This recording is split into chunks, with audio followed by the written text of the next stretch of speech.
அஸ்ஸலாமு அலைக்கும் வரஹ்மத்துல்லாஹி வபரகாத்துஹு. ஃபேஸ்புக்கில் ஒரு சின்ன பிரச்சனையில் பெரிய பிரச்சனை ஒன்று போய்த்திருக்குது. நம்ம எல்லாருக்கும் தெரியும். அதாவது நேற்று ஒரு பொடியன் சவுதியில் இருக்கக்கூடிய ஒரு மாற்று மத பொடியன் வந்துட்டு ரசூல் ஸல்லல்லாஹு அலைஹி வஸல்லம் அவங்கள மிக கேவலமாக ஒரு பின்னூட்டம் கொண்டு போடுறாரு. அந்த போட்ட பின்னூட்டம் வந்து ஃபேஸ்புக்கில் வைரல் ஆகினதுமே எல்லாருமே என்ன செஞ்சாங்கண்டா, அந்த பின்னூட்டத்தை வச்சு கருத்து சொன்னாங்க. அவர் தண்டிக்கப்படணும், அவர் வந்து இந்த வசனத்துக்கு சரியான கூலி அவருக்கு கொடுக்கப்படணும் அப்படின்னு கருத்து சொன்னாங்க. பிறகு அந்த பதிவுகள் முஸ்லீம்களுக்கு மத்தியில் அது வந்து அப்படி காட்டுத்தீயாக பரவுன மாதிரி பரவிட்டு போகும் நேரத்தில் பிறகு அந்த தகவல் இப்படி வர்ற பின்னூட்டம் வந்து இந்த அளவுக்கு வைரல் ஆகிட்டு அப்படிங்கிறத உணர்ந்த அவர் என்ன செஞ்சிட்டாருன்னா ஒரு வீடியோ போடுறாரு. எப்படி வீடியோ போடுறாருன்னா, நான் வந்து அதை ஒரு கோபத்தில் போட்டுட்டேன், குறித்த சுப்பிரமணிய உதஞ்சவனுக்காக அவர் இந்த கோபத்தில் வந்து நான் ரசூல் ஸல்லல்லாஹு அலைஹி வஸல்லம் திட்டி பதிவு போட்டுட்டேன். பிறகு அதை முஸ்லீம்கள்கிட்ட நான் மன்னிப்பு கேட்குறேன். அதே நேரத்தில் அதை நான் 10 நிமிஷத்தில் என்ன செஞ்சிட்டேன், அந்த பின்னோட்டத்தை நான் அழிச்சிட்டேன் அப்படின்னு ஒரு பொய்யான ஒரு வீடியோ போட்டார். அது உண்மையிலேயே எனக்கு வருத்தமாக இருக்கிறது. அந்த கொமெண்டினை நான் ரியலைஸ் பண்ணி ஒரு 10 நிமிடத்திற்குள் அழித்து விட்டேன். இருப்பினும் அந்த ஸ்க்ரீன்ஷாட் தற்பொழுது சமூக வலைத்தளங்களில் பரவி கொண்டிருக்கிறது. அந்த வீடியோ போட்ட உடனே யாரெல்லாம் அதுக்கு முந்தின நாளில் வந்து அந்த ஆளை திட்டி பதிவு போட்டாங்களோ அவ்வளோ பேரும் வந்து பெரிய மனசோட மன்னிக்கிற மனசோட இந்த அவர் மன்னிப்பு கேட்டார், உடனே மன்னிச்சிருவோம், இதுதான் இஸ்லாம் நமக்கு வழிகாட்டிக்குது அப்படின்னு சொல்லி போட்டு உடனே பதிவு போட ஆரம்பித்தாங்க. இங்கே ஒரு விஷயத்தை நல்லா புரிஞ்சுக்கிடுங்க. குறித்த நபர் வந்து விவரம் இல்லாத ஒரு ஆள் கிடையாது. அவர் சவுதியில் ஒரு நல்ல பொசிஷனில், அவர் வந்து டிகிரி ஹோல்டர், படித்த ஒருத்தர், ஒரு நல்ல பொசிஷனில் சவுதி அரேபியாவில் இருக்கக்கூடிய ஒரு கேஸ் ஆயில் கம்பெனியில் தான் அவர் வேலை செய்கிறார். அப்போ அவருக்கு ஒரு பொதுவான ஒரு பொது அறிவு ஒன்று இருக்குது. நம்ம அப்படியான ஒரு தூதரை இழிவுபடுத்தக்கூடாது அப்படின்னு ஒரு பொது அறிவு ஒன்று இருக்குது. அது எல்லாத்துக்கும் மேலே சுப்பிரமணியை கேவலப்படுத்தினது அப்படிங்கிறது வந்து சுப்பிரமணியங்கிறது ஒரு நாய். அந்த நாயை காலால் எட்டி உதஞ்சவர் அவர் மன்னிப்பு கேட்டு அவருக்கு சார்பாக அந்த சமுதாயத்தில் உள்ளவங்களும் என்ன செஞ்சாங்க, மன்னிப்பு கேட்டாங்க, மன்னிச்சுக்கிடுங்க, இவர் தவறாக நடந்துட்டாரு அப்படின்னு. நீங்கள் அதெல்லாம் தாண்டி அவரை போட்டு ஃபேஸ்புக் வழியை அடித்து முஸ்லீம்கள்லாம் கொடுமைக்காரர்கள்லாம் காட்டினாங்க. அப்படிலாம் காட்டி முடிஞ்சு அந்த சகோதரருக்கு தண்டனையும் நினைக்கிறேன், அவருக்கு கோர்ட் கேஸ் ஆகிக்குது. நாயை எட்டி உதஞ்சவர் உண்மையிலேயே அது இந்து மதம் சார்ந்த நாயாகிக்கட்டும் அல்லது சாதாரண நாயாகிக்கட்டும், சும்மா போகிற நாய்க்கோ அல்லது ஒரு எறும்பியை கொள்றதுக்கு இஸ்லாம் அனுமதிக்கையில் அது வந்து உண்மையிலே பிழை தான், ரைட். ஆனால் அதை நீங்கள் ஒரு இனவாதமாக பார்த்து அந்த நாயை அடித்தவரை ஒட்டுமொத்த முஸ்லீம்களையும் நீங்கள் வந்து கேவலப்படுத்தினது மட்டும் இல்லாமல் இஸ்லாமிய மார்க்கத்தையும் நீங்கள் கேவலப்படுத்தினது இல்லாமல் குறித்த சகோதரருக்கு நீங்கள் சட்ட ரீதியாக தண்டனை வாங்கி கொடுத்தீங்க.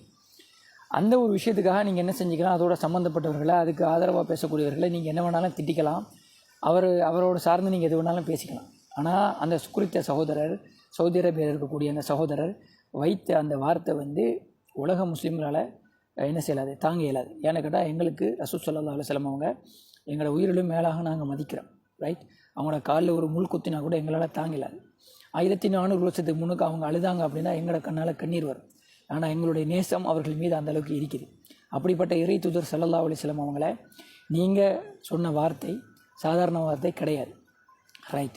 அடுத்தது, நீங்கள் சொன்ன அந்த வார்த்தையில் ரசூல் ஸல்லல்லாஹு அலைஹி வஸல்லம் பல பேர் பல விஷயங்களை சொல்லுவாங்க. ஆனால் நீங்கள் எடுத்து வச்ச விஷயம் வந்து என்னென்னு கேட்டால், தமிழீழ சங்கிகள் பொதுவாக முஸ்லீம்களை பார்த்து சொல்லக்கூடிய ஒரு விஷயந்தான் இந்த முஸ்லீம்கள் ஹத்தனா செய்கிற விஷயத்தை, ஆணுறுப்பின் முன்தோலை அகற்றதை நீங்கள் ஒரு மிகப்பெரிய கேவலமாக நீங்கள் பார்ப்பீங்க. அதை நீங்கள் ஒரு குறையாக அல்லது ஒரு இழுக்காக நீங்கள் என்ன செய்வீங்கன்னா முஸ்லீம்கள் மேலே பழி சொல்லக்கூடிய ஒரு வசனம், அதையே வச்சு நீங்கள் எங்களோட தூதரை பழி சொல்லியிருந்தீங்க, ரைட். அடுத்த விஷயம், நீ இதெல்லாம் தாண்டி சவுதி அரேபியாவோட சட்டத்தை நீங்கள் சவுதி அரேபியாவிலேருந்து தான் மதிக்கணும், ரைட். எந்தெந்த நாட்டில் நம்ம இருக்கிறோமோ அந்த நாட்டினுடைய சட்டத்தை நாங்கள் மதிக்கணும். சவுதி அரேபியாவில் வந்து இறை தூதர் ஸல்லல்லாஹு அலைஹி வஸல்லம் அவங்கள இகழ்றது, அது முஸ்லீமாக இருந்தாலும் சரி முஸ்லீம் அல்லாதவர்கள் இருந்தாலும் சரி, அவர்களுக்கான தண்டனை ரொம்ப கடுமையானது. மரண தண்டனை வரை அவர்களுக்கு கொடுப்பதற்கான வாய்ப்புகள் அதிகம். நாடு கடத்தப்படலாம், பல வருட சிறை தண்டனை அனுபவிக்கலாம், இப்படி பல கேட்டகரியில் கேஸுகள் ஃபைல் ஆகும், தண்டனைகள் வழங்கப்படலாம், ரைட். நீங்கள் இதெல்லாம் செஞ்சு போட்டு ஒரு வீடியோவில் நான் 10 நிமிஷத்தில் அழிச்சிட்டேன், என்னை மன்னிச்சுக்கிடுங்கன்னு சொன்ன உடனே முஸ்லீம் சமுதாயம்லாம் ஓடி வந்து மன்னிக்கணும் அப்படின்னு நீங்கள் நினச்சிங்கன்னா முஸ்லீம்கள் அவ்வளோ ஒன்றும் ரோசங்கட்டவர்கள்லாம் கிடையாது. ஏன்னா நீங்கள் அதை தெரியாமலாம் போடலை, நீங்கள் தெரிஞ்சு தான் போட்டிங்க. நீங்கள் ஒரு பாமரனில் படித்தவர். அடுத்தது 10 நிமிஷத்தில் அழிச்சுன்னு நீங்கள் சொல்கிறீங்க, ஆனால் 10 நிமிஷத்தில் நீங்கள் அழிக்கையில் கிட்டத்தட்ட முதலாவது ஸ்க்ரீன்ஷாட் வருது, அது 7வது நிமிஷம். அந்த 7வது நிமிஷம் ஸ்க்ரீன்ஷாட் தான் பிரபலமாகுது. அந்த 7வது நிமிஷம் ஸ்க்ரீன்ஷாட்டையே 19 பேர் லைக் பண்ணிக்கிறாங்க. அப்போ நீங்கள் 10 நிமிஷத்தில் அழிச்சா எப்படி அந்த பின்னோட்டத்துக்கு லைக் பண்ணலாம்? 19 பேர், ரைட். சரி, அது 17 பேர் லைக் பண்ண சொல்லி அழிச்சிப்பாங்கன்னு வச்சுக்கிடுங்களேன், நீங்கள் அழிச்சிப்பீங்க. இன்னொருத்தர் ஸ்க்ரீன்ஷாட் எடுத்துக்காரு 8 ஹவருக்கு பிறகு, அதை 27 பேருக்கு மட்டுக்கு லைக் பண்ணிக்கிறாங்க. குறிப்பாக அந்த ஸ்க்ரீன்ஷாட் எடுத்த சகோதரர் கூட அதில் எங்ரி ரியாக்ட் பண்ணிக்கார். அப்போ நீங்கள் அதை பின்னோட்டத்தை அழிக்கையில் கிட்டத்தட்ட அது 8 ஹவருக்கு பிறகு தான் நீங்கள் என்ன செஞ்சுக்கிறீங்க, இது நமக்கே வினையாக அமைஞ்சிரும், நம்மளோட வேலை போயிடும், அல்லது நமக்கு தண்டனை வந்துடும், ஆஹா நம்ம சவுதியில் இருந்துக்கிட்டு ரசுல்லாவை நம்ம புண்படுத்திட்டோமே, ஸோ முஸ்லீம் உம்மத் நம்மளை சும்மா விடாது, தண்டிச்சிடுவாங்க, பழி வாங்கிடுவாங்க, பழி வாங்கக்கூடிய உரிமை அவங்களுக்கு இருக்குது, அவங்க அதை நடவடிக்கை எடுத்துருவாங்க அப்படின்னு அடிப்படையில் பயந்து ஒரு வீடியோ நீங்கள் போட்டுட்டீங்க. ஆகவே அந்த வீடியோவில் உங்கள்கிட்ட உண்மை தெரிகிற மாதிரி இல்லை. நீங்கள் அதை சொன்ன வசனத்துக்கு நீங்கள் தண்டனை அனுபவிச்சு தான் ஆகணும். ஏன்னா நீங்கள் குறித்த ஒரு சகோதரர் அடித்தார் அப்படின்னா நீங்கள் அந்த சகோதரரை ஏசலாம், அல்லது அவர் சம்மந்தப்பட்டு நீங்கள் ஏதாச்சும் பேசியிருக்கலாம். ஆனால் நீங்கள் சொல்ல வந்த விஷயம் உயிரின் மேலான உத்தம தூதரை நீங்கள் என்ன செய்யறீங்க, வெளியப்படுத்திட்டீங்க. நீங்கள் அந்த வீடியோவில் என்ன சொல்கிறீங்கன்னு சொன்னால், வந்த கோபத்தில் நீங்கள் அப்படி எழுதிட்டேன் அப்படின்னு சொல்கிறீங்க. இந்த வாதத்தை எப்படி எடுத்துக்கொள்வது?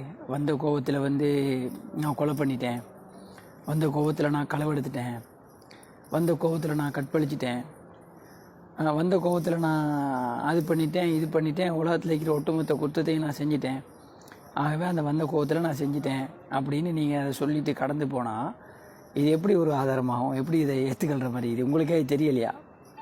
ஆக நீங்கள் கோபம் உங்களுக்கு அது இயல்பாகவே ஈக்குது. முஸ்லீம்கள் மேலே உங்களுக்கு இயற்கையாகவே ஒரு அடிப்படையான ஒரு வெறுப்பு ஈக்குது. அந்த வெறுப்பால் தான் நீங்கள் ஒரு நாய்க்க வக்காலத்து வாங்க பித்து நாங்கள் உசுருள் மேலாக மதிக்கக்கூடிய எங்களோட இறை தூதரை நீங்கள் இழிவுபடுத்தினீங்க. உங்களுக்கு இது தெரியாமலாம் இல்லை, அடைய நம்ம ஒரு நாய்க்கு தான் வக்காலத்து வாங்குகிறோம். அப்போ நம்ம அந்த நாய்க்கு வக்காலத்து வாங்குறதுக்காக நபி ஸல்லல்லாஹு அலைஹி வஸல்லம் அவங்களே நாங்கள் இந்த அளவுக்கு நம்ம கேவலப்படுத்துகிறோமே அப்படிங்கிற அளவுக்கு அறிவு இல்லாத அளவுக்கான மூளை உங்களுக்கு இல்லை. ஆனால் இதை உங்களை பேச வச்சதுக்கான பின்னணி என்னடா, அடிப்படையான உங்களுடைய அந்த இஸ்லாமிய வெறுப்புணர்வு, அந்த உங்களோட ரேசிசம், சரி, அவங்களோட அந்த இனவாதம், அந்த மதவாதம், அதுதான் உங்களை பேச வச்சிருக்குது.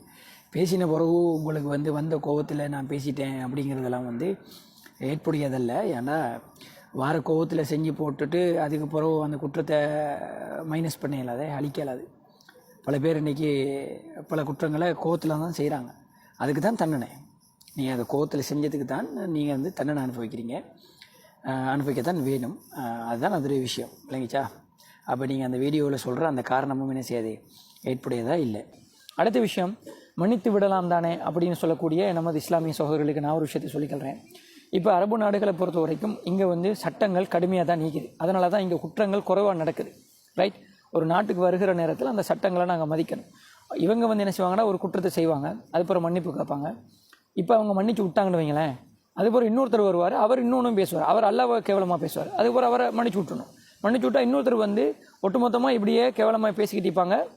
இவங்க மன்னிச்சே விட்டுக்கிட்டீங்கன்னா இது என்ன, இது ஒரு நல்ல அணுகுமுறை கிடையாது. ஒவ்வொரு நாட்டுக்கு ஒரு சட்டம் இருக்குது, மதத்தை புண்படுத்துகிற சப்ஜெக்ட் அளிக்குது. இலங்கையிலேயே அது மதங்களை புண்படுத்துதல், ஒரு மதத்தை நம்ம ஃபாலோ பண்ணுறது, நம்மளோட மதத்தை நம்ம பிரச்சாரம் பண்ணுறது என்பது ஒரு பகுதி, இன்னொரு மதத்தை நம்ம புண்படுத்துதல் என்பது இன்னொரு பகுதி.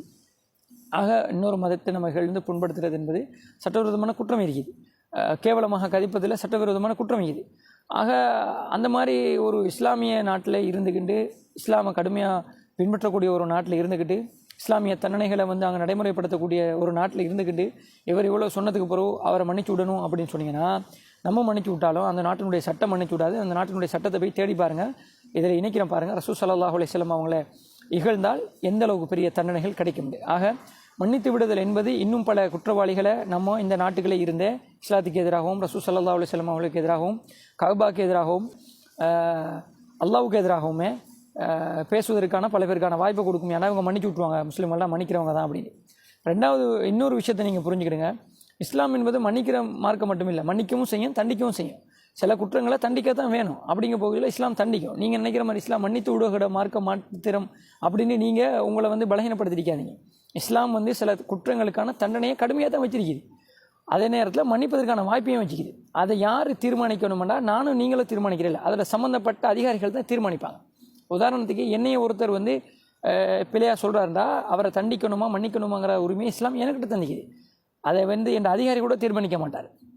அதே நேரத்தில் ரசூல் ஸல்லல்லாஹு அலைஹி வஸல்லம் அவங்கள ஒருத்தர் நிந்திச்சிட்டார் அப்படின்னு சொன்னால் நானும் நீங்களும் அவரை மன்னிச்சாலுமே அந்த நாட்டினுடைய சட்டம் அதை தீர்மானிக்கணும். ரைட், இவரை மன்னிப்போமா விடுவ மாட்டேன். நம்ம உட்காந்துக்கிட்டு மன்னிக்கிறது தான் பெரிய மனசுனா நீங்கள் மன்னிச்சுட்டு போங்க. அந்த நாட்டினுடைய சட்டமும் மன்னிக்கணும்னு நீங்கள் நினைக்காதீங்க. ஏன்னா இஸ்லாம் அதுக்கான உரிமையை கொடுத்திக்குது. அவருக்கு தண்டிப்பதற்கான உரிமையும் கொடுத்திருக்குது, மன்னிப்பதற்கான உரிமையும் கொடுத்திருக்குது. ஆக நீங்கள் ஒரு பகுதியை மட்டும் தூக்கிட்டு வந்து இஸ்லாம் நல்ல மார்க்கம்னு காட்டணும் அப்படிங்கிறதுக்காக இஸ்லாம் தண்டனைகளையே வெறுக்கக்கூடிய மாதிரியான ஒரு போர்ட்ரேட்டை நீங்கள் பண்ணுறீங்க. அது உண்மையிலேயே பிழை. இஸ்லாம் அப்படி சொல்லவே கிடையாது எங்கேயுமே. இஸ்லாம் என்ன செய்யும்? குற்றங்களுக்கான தண்டனைகளை வழங்கவும் செய்யும், அவர்களை மன்னிக்கவும் செய்யும். அல்லாஹு தாலா மிக கடுமையான தண்டனைகளை கொடுக்கவும் செய்வான், அல்லாஹ் நாடியவர்களை மன்னிக்கவும் செய்வான். இதுதான் அதனுடைய எல்ஃபு. ஆக நீங்கள் வந்து ஒரு எல்ஃபை மட்டும் தூக்கிட்டு நம்ம எல்லாருக்கிட்டையும் நல்லவராகணும் அப்படின்னு நீங்கள் காட்ட நீங்கள் போனீங்களா? இவங்கள்ட்டெல்லாம் ஒரு இனவாதிக்கிட்ட உங்களை நல்லவனாக காட்டி நீங்கள் என்ன செய்ய போகிறீங்க? அவன் ஒரு இனவாதி. எந்த அளவுக்கு நெஞ்செழுத்தம் இருந்தால் வந்து இலங்கையிலேருந்து பேசினாலே அது தாங்கிக்கிட முடியாது. இஸ்லாமிய ஒரு நாட்டில் உட்காந்துக்கிட்டு அவன் அந்த அளவுக்கு பேசுகிறான்னா அவனுக்கு ஒரு நெஞ்செழுத்தம் இருக்கணும். இவன் வந்து இன்னும் பல உள்ளுக்கு அவன் எப்படி அந்த நிர்வாகிகளோடு நடந்திருக்கலாம். ஆக இது வந்து அந்த நாடு நடவடிக்கை எடுக்கப்பட வேண்டும். இப்படியானவர்கள் நாடு கடத்தப்பட வேண்டும், கடுமையான தண்டனை கொடுக்கப்பட வேண்டும். இதற்கு பிறகும் இஸ்லாமிய நாடுகளில் இருந்து கொண்டு இப்படியான செயல்முறைகளில் ஈடுபடுகிறவளை சும்மா விட்டுறக்கூடாது அப்படிங்கிற ஒரு அச்சம் வரணும். நம்ம எங்கே போனாலும் நம்ம என்ன செய்யக்கூடாது? நாட்டினுடைய சட்டத்தை ஃபாலோ பண்ணணும். அது தாண்டி ரசூல் ஸல்லல்லாஹு அலைஹி வஸல்லம் உட்பட அல் குர்ஆன் புனித இந்த விஷயங்களில் யாருமே எழுந்துடக்கூடாது. இஸ்லாம் கூட நமக்கு அதை தான் கற்றுத்தருது. பிற மத கடவுள்களை நீங்கள் என்ன செய்யுங்க? திட்டாதீங்க. இப்போ அவர் ரசூல்லாவை திட்டினதுக்கு எந்த ஒரு முஸ்லீமும் போய்த்து அவர்களுடைய கடவுளையோ அவர்களுடைய தூதுவர்களையோ யாருமே திட்ட கிடையாது. புரியுதா? முஸ்லீம்கள் வந்து என்ன செய்கிறாங்கன்னா அதுக்கான நடவடிக்கை எடுக்கணும்னு மட்டும் தான் சொல்கிறாங்க. ஆக இதில் வந்து முஸ்லீம்களுக்கு பூர்ணமான உரிமை இருக்குது. அவருக்கான தண்டனை வாங்கி கொடுப்பதற்கு இன்ஷா அல்லாஹ் தம்பி வெகு விரைவில் இலங்கை வரலாம். ஆனால் அவர் இலங்கையிலேயே சட்டத்தையும் அவர் மீறிக்கிறார். அதனாலவே நீங்கள் முகநூலில் வந்து அவர் ரசூல்லாவை எதிர்த்த உடனே அவருக்கு எதிர்த்து பதிவு போடுறதும், மன்னிப்பு கட்ட உடனே திடீர்னு வந்து அவருக்கு ஆதரவாக ஃபயர் விடுறோம், இப்படி எல்லா பக்கமும் சாஞ்சிக்கிட்டு ஃபயர் விட்டுக்கிட்டிக்கிறதெல்லாம் வந்து அவ்வளோ ஆரோக்கியமான விஷயம் இல்லை அப்படிங்கிறதே நான் சொல்லி வச்சுக்கொள்கிறேன். இப்போ குறித்த தம்பிக்கு எதிராக சவுதி அரேபியாவில் சட்ட நடவடிக்கை ஃபைல் கேஸ் ஆகிக்குது.